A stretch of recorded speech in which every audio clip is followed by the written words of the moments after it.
सुप्रभात बच्चों। कल हमने दीर्घ संधि पढ़ी थी। आज उसका दूसरा रूप है गुण स्वर संधि।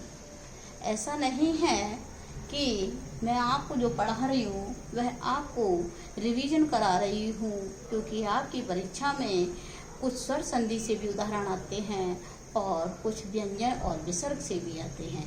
जैसा कि आपके कोर्स में केवल व्यंजन और विसर्ग बताया गया है, लेकिन यहाँ मैं केवल आपका रिवीजन कराने के लिए ये करा रही हूँ, ताकि आपका रिवीजन हो जाएगा और आपको अगली संधियाँ जो व्यंजन संबंधित होंगी उन्हें अच्छे से सीख सकेंगे। देखते हैं गुण संधि।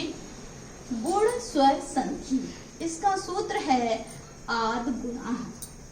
नियम: यदि ह्रस्व अथवा दीर्घ आपके बाद, यानी कि जो हमारा प्रथम शब्द है उस शब्द का अंतिम वर्ण ह्रस्व अथवा दीर्घ आपके बाद ह्रस्व अथवा दीर्घ ई उ री आए, यानी कि जो दूसरा शब्द है उस दूसरे शब्द का प्रारंभ ई उ री किसी से भी हो या दीर्घ ई उ री आए तो अ धन इ बराबर ए, अ धन उ बराबर ओ, अ धन ऋ बराबर अर, अ धन ऋ बराबर अल हो जाता है।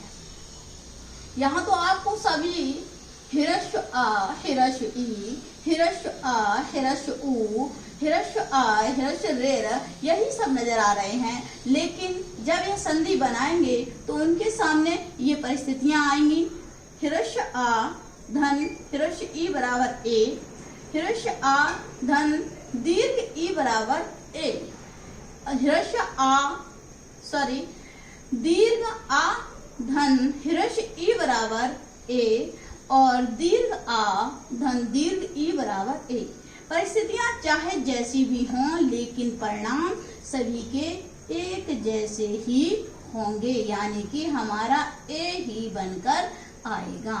उसी तरह से उ में नजर आएगा, उसी तरह से ऋण में नजर आएगा और उसी तरह से अल में नजर आएगा।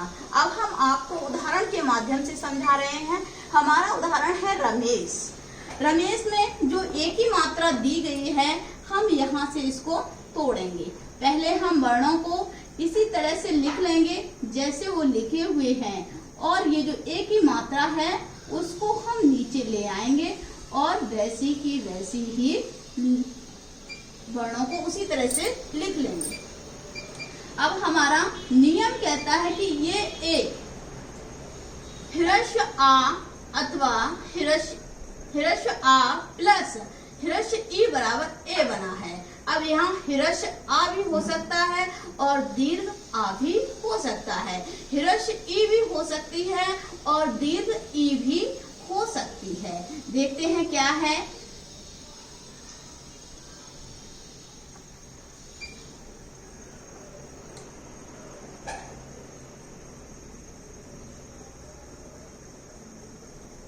अब रम को अगर ह्रस्व आ जोड़ देंगे तो उस रम का कोई अर्थ नहीं है, इसलिए यहाँ हमारा दीर्घ आ होना एक सार्थक शब्द बनता है, जो कि रमा यानी लक्ष्मी का अर्थ प्रकट कर रहा है।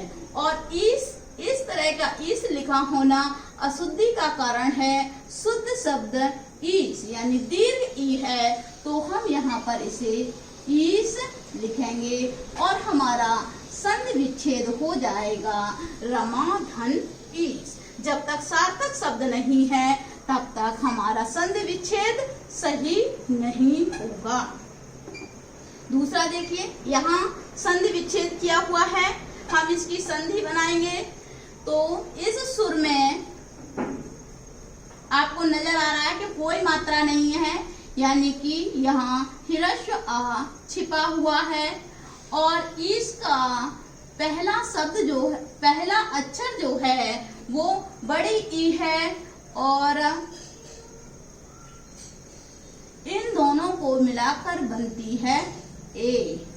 अब हम इन शब्दों को जोड़ देंगे, ए की मात्रा लगाएंगे और श। हमारा शब्द बन जाएगा सुरेश। आगे के ऊ के उदाहरण, री के उदाहरण और री के उदाहरण कल की क्लास में समझाएंगे। और अगर कोई परेशानी है तो फिर से दोबारा बताएंगे। धन्यवाद।